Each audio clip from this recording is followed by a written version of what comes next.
Mari kita merenungkan iman kita yang telah diberikan Tuhan kepada kita melalui judul khotbah, Kerajaan Sorga, tempat kita masuk dengan iman. Jika kita tidak memiliki iman, apakah kita bisa masuk ke dalam kerajaan sorga? Tidak mungkin.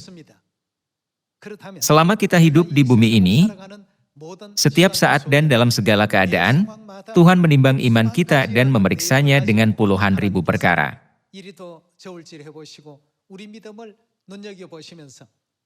Tuhan mencobai kita. Apakah kita memiliki iman yang cukup untuk masuk ke dalam kerajaan sorga? Kita bisa menemukan hal ini dalam kehidupan di padang gurun pada zaman Musa, 3.500 tahun yang lalu. Sekarang kita juga sedang berjalan di padang gurun iman, bukan?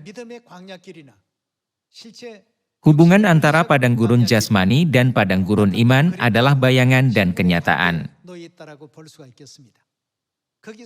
Bangsa Israel telah mengalami berbagai macam ujian di padang gurun. Demikian juga, Tuhan selalu menguji kita dan menimbang iman kita untuk mengetahui seperti apa iman kita dan apa yang ada dalam hati kita. Dia akan membuka pintu sorga ketika kita memiliki iman yang layak untuk masuk ke dalam kerajaannya. Hari ini, mari kita belajar tentang iman melalui kitab Ibrani pasal 11. Mari kita baca Ibrani pasal 11 ayat 1.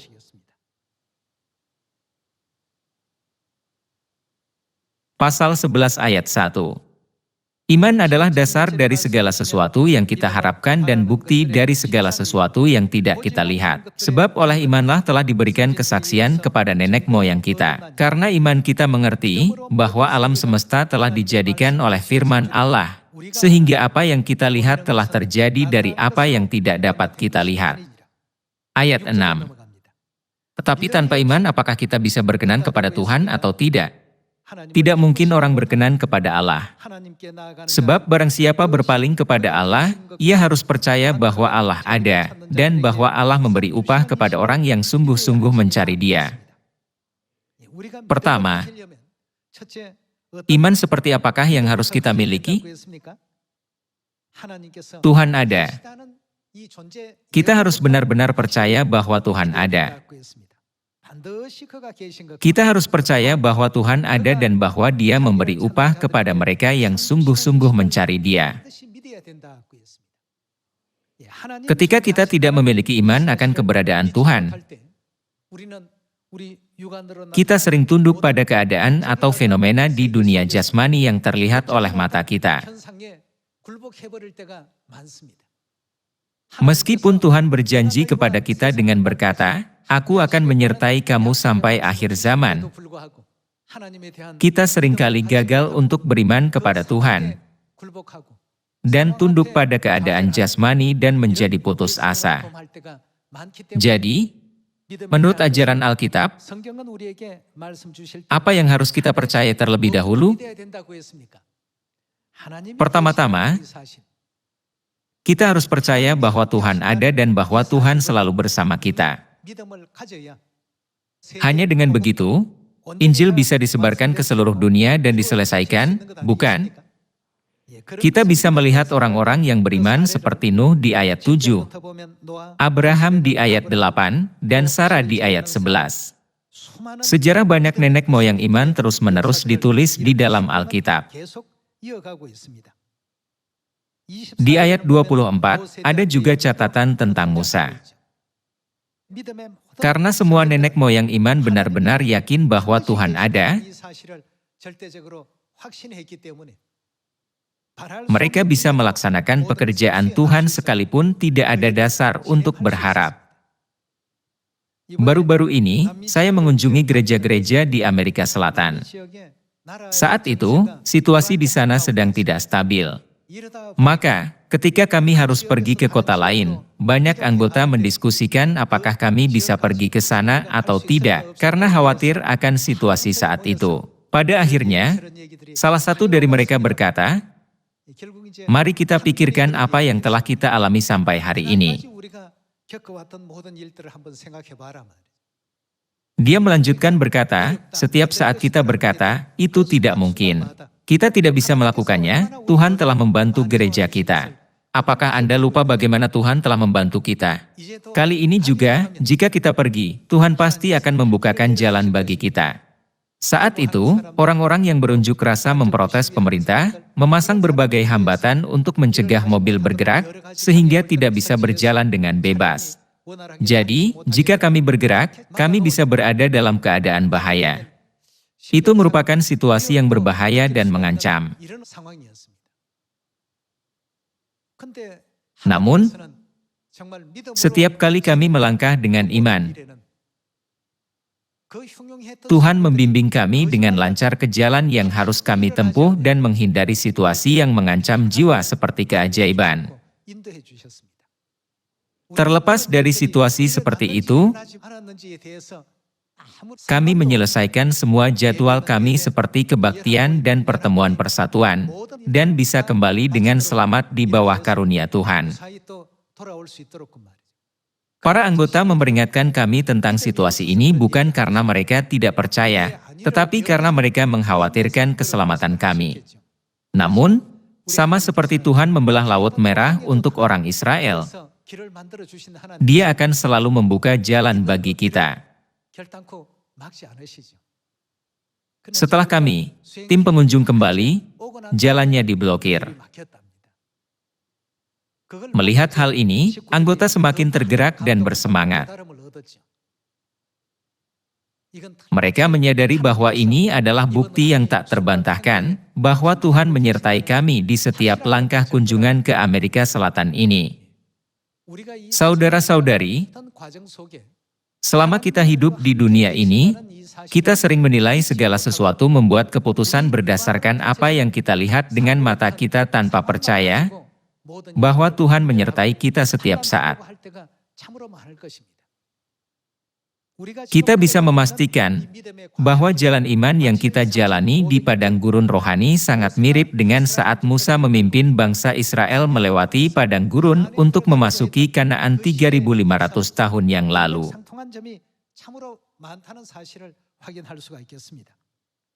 Tolong buka Ulangan pasal 8. Mari kita baca Ulangan pasal 8 ayat 1. Pasal 8 ayat 1. Segenap perintah yang kusampaikan kepadamu pada hari ini, haruslah kamu lakukan dengan setia, supaya kamu hidup dan bertambah banyak dan kamu memasuki serta menduduki negeri yang dijanjikan Tuhan dengan sumpah kepada nenek moyangmu. Ingatlah kepada seluruh perjalanan yang kau lakukan atas kehendak Tuhan, Allahmu, di padang gurun selama 40 tahun ini dengan maksud merendahkan hatimu dan mencobai engkau untuk mengetahui apa yang ada dalam hatimu, yakni, apakah engkau berpegang pada perintahnya atau tidak. Selama 40 tahun perjalanan di padang gurun, Tuhan membuat banyak situasi di depan bangsa Israel.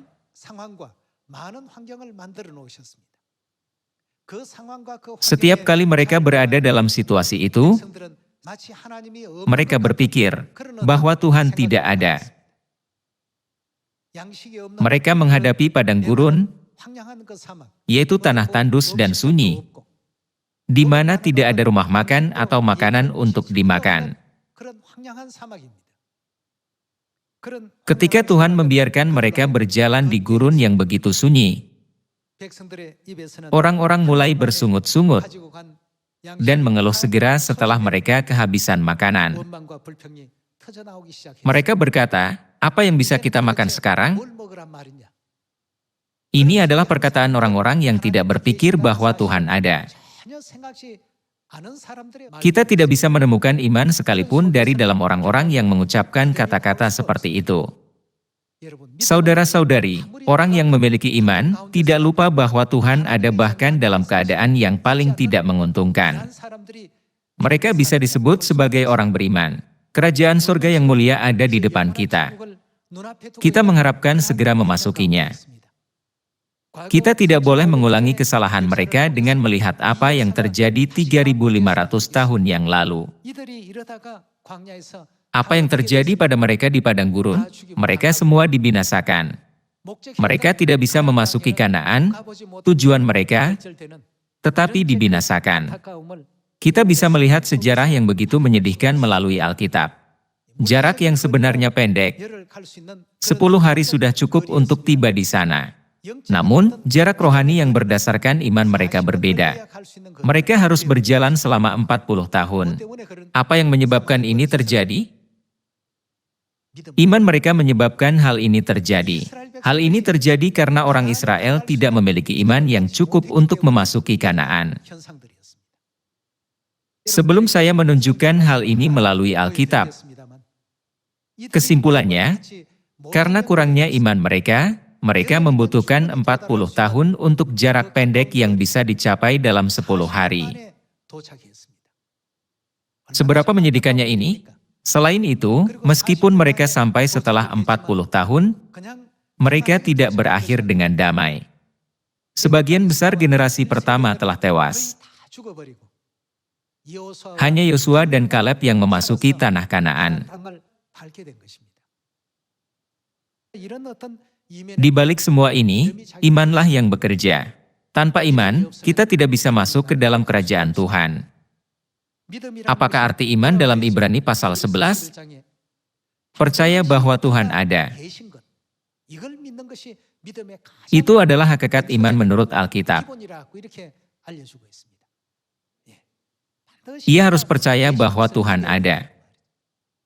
Karena mereka tidak percaya ini, mereka bersungut-sungut di padang gurun sebab tidak ada makanan dan air.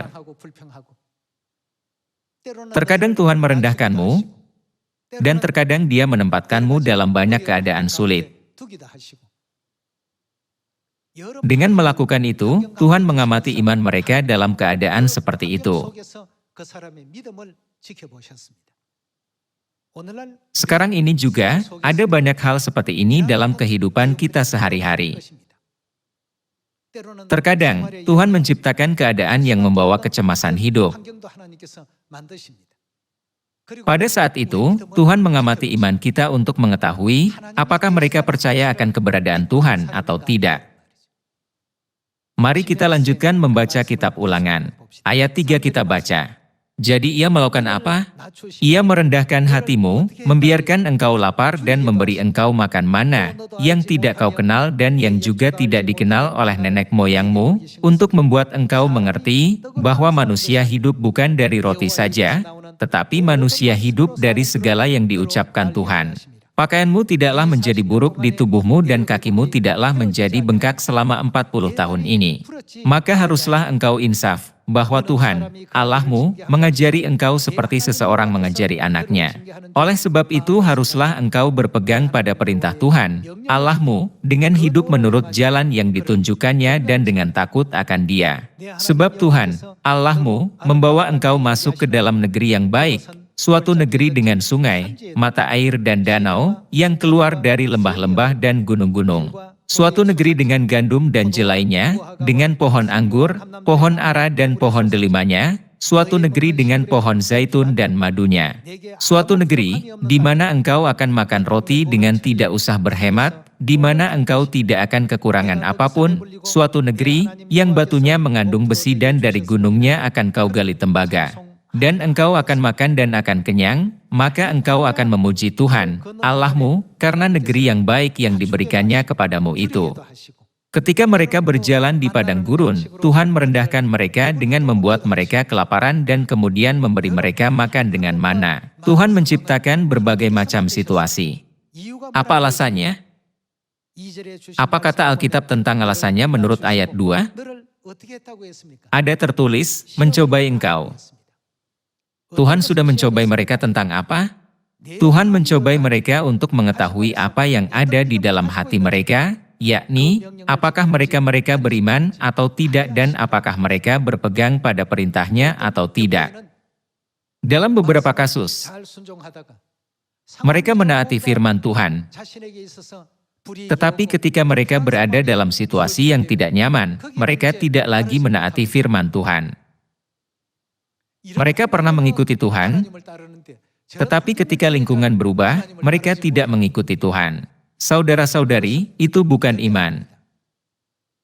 Tuhan mengajari kita melalui kitab Ibrani bahwa orang yang percaya bahwa Tuhan pasti ada adalah orang yang memiliki iman yang benar.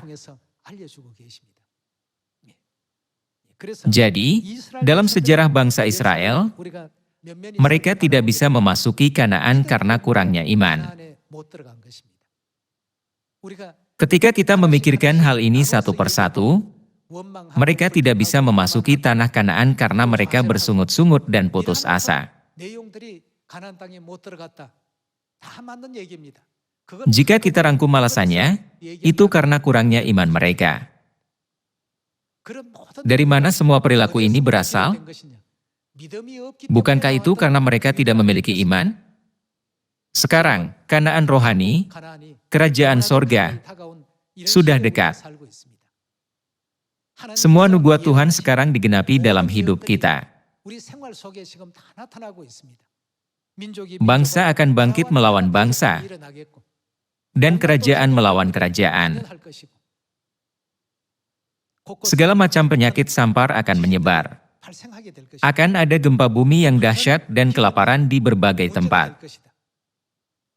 Karena Korea adalah tempat lahirnya Injil yang harus memberitakan Injil ke seluruh dunia, saya merasa bahwa Tuhan melindungi Korea dalam banyak cara.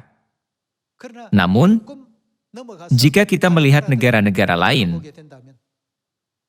kita bisa mengetahui bahwa harga barang meningkat drastis akibat perang antara Rusia dan Ukraina. Demikianlah situasi global saat ini. Dulu, kita bisa membeli barang dengan $1, tapi sekarang kita tidak bisa membeli barang yang sama bahkan dengan $2. Sekarang, kita harus menjaga iman kita kepada Tuhan dalam situasi apapun. Dimanapun Tuhan menempatkan kita, baik di padang gurun maupun di padang rumput yang hijau, bukankah kita harus percaya bahwa Tuhan ada dan berjalan bersamanya dengan sukacita ke sorga? Oleh karena itu, apapun keadaannya, hanya orang yang memiliki iman teguh yang dibangun di atas batu karang bisa masuk ke dalam Kanaan sorgawi, yaitu kerajaan sorga. Bukankah begitu? Tuhan menguji iman kita. Tuhan membuat engkau lapar dan memberi engkau mana yang tidak dikenal nenek moyangmu, supaya direndahkannya hatimu dan dicobainya engkau. Pakaianmu tidaklah menjadi buruk di tubuhmu dan kakimu tidaklah menjadi bengkak selama 40 tahun ini. Tuhan menciptakan semua lingkungan ini agar mereka tidak perlu mengganti sepatu atau pakaian mereka selama 40 tahun.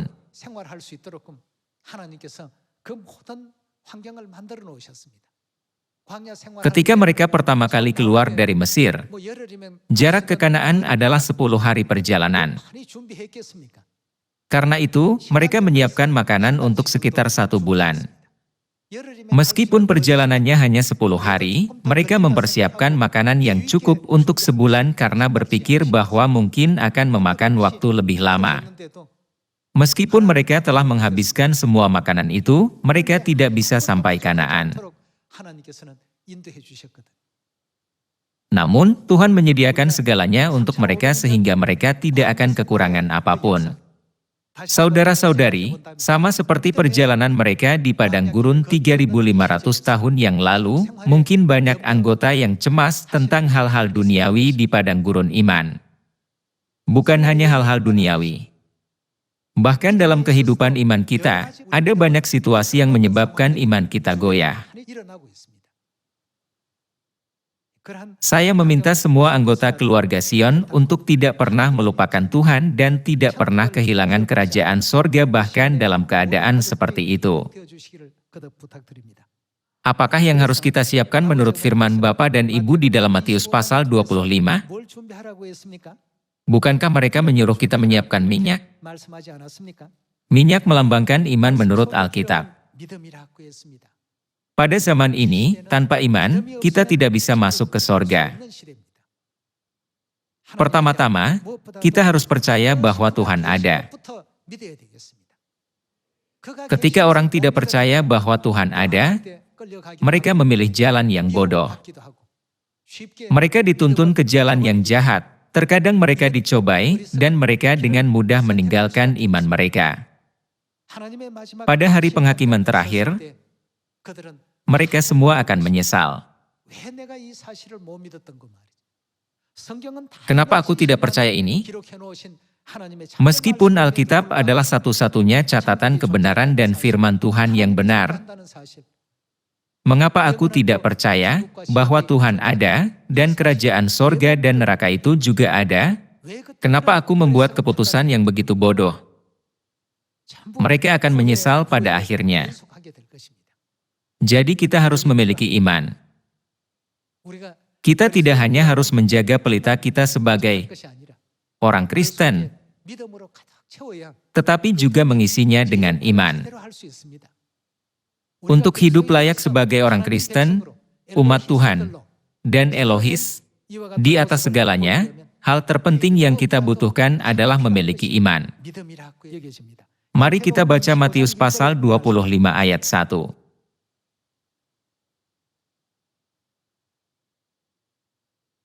Pasal 25 ayat 1 berkata, pada waktu itu hal kerajaan sorga seumpama 10 gadis, yang mengambil pelitanya dan pergi menyongsong mempelai laki-laki. 5 diantaranya bodoh dan 5 bijaksana. Gadis-gadis yang bodoh itu membawa pelitanya, tetapi tidak membawa apa? Tidak membawa minyak. Meskipun mereka memiliki gelar, orang yang percaya kepada Tuhan, mereka tidak mengisi diri dengan iman. Oleh karena itu, Alkitab mengibaratkan mereka seperti orang yang memiliki pelita tetapi tidak memiliki minyak. Apakah pelita itu akan berguna? Itu tidak akan berguna jika tidak ada minyak.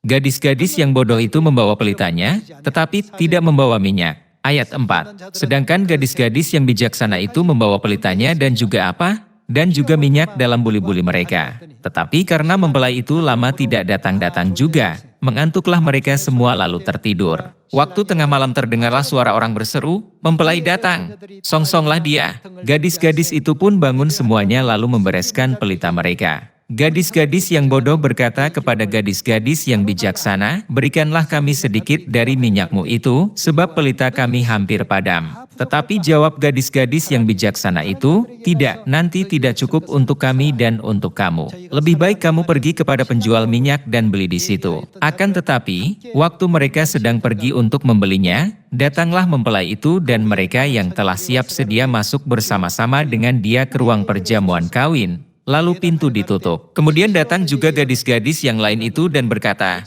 Tuan, Tuan, bukakanlah kami pintu. Tetapi ia menjawab, aku berkata kepadamu, sesungguhnya aku tidak mengenal kamu.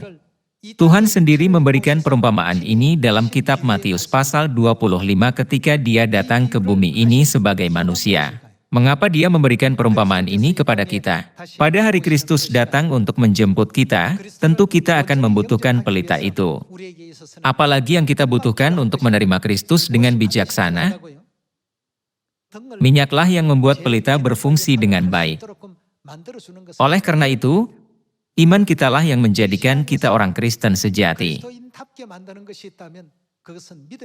Tolong buka kitab Ibrani pasal 3. Mari kita baca ayat 14. Pasal 3 ayat 14 kita baca.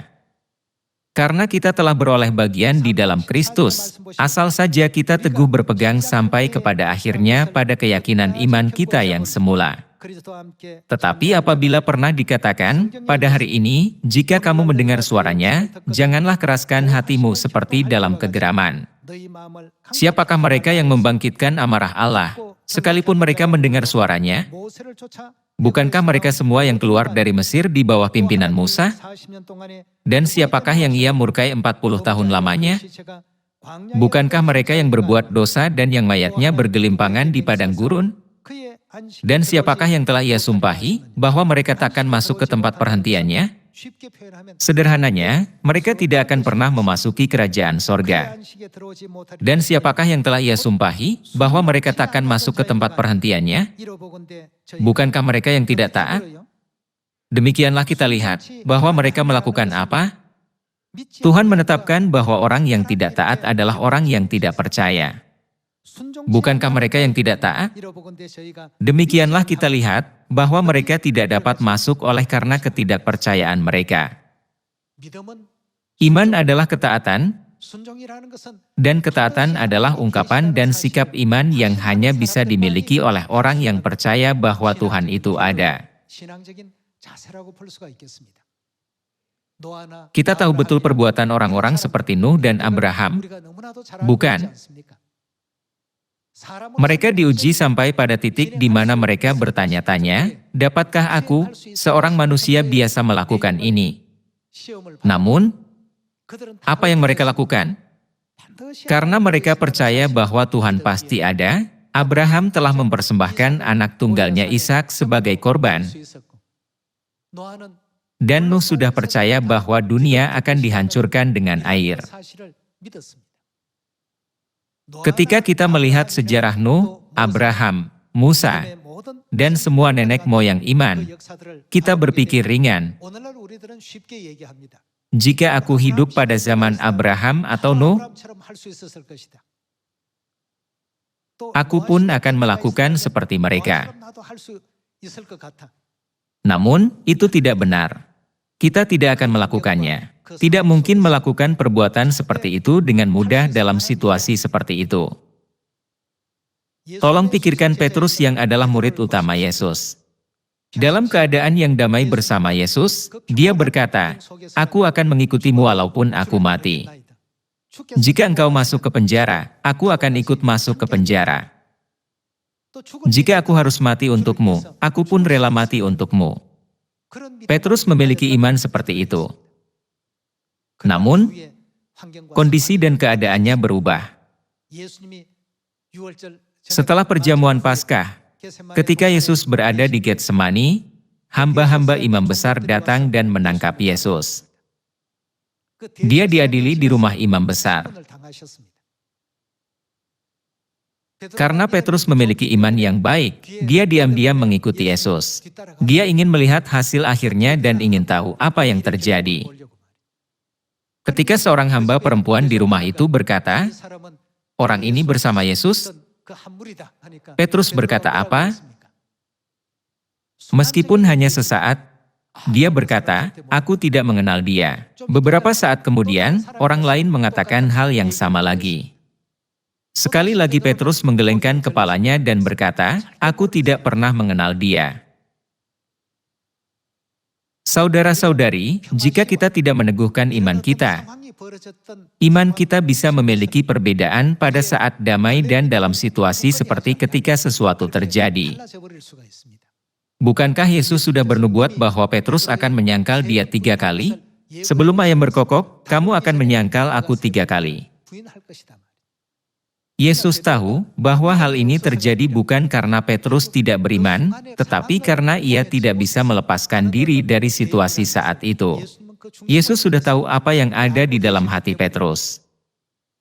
Makanya Yesus memberikan kesempatan kepada Petrus untuk bertobat sebanyak 3 kali.